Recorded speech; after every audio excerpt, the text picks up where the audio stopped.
Hey, Brian from Garage Mahal. If you have one of these Samsung ranges, the gas control knobs, they end up breaking after a while.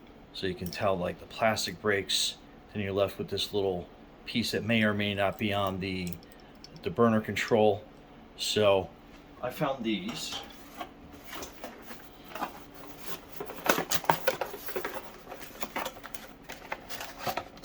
And it's a set of 5, so you can replace them all. Make them nice and nice, clean and shiny looking. And it's basically the same configuration. So you are just basically lining them up, pushing them on, and then you have a brand new matching knob. And like I said, a set of 5, so you can replace them all if you wanted to. Or keep them on hand so as they break, as they will with age. But anyway, Brian from Garage Mahal. Thanks for watching and be safe out there.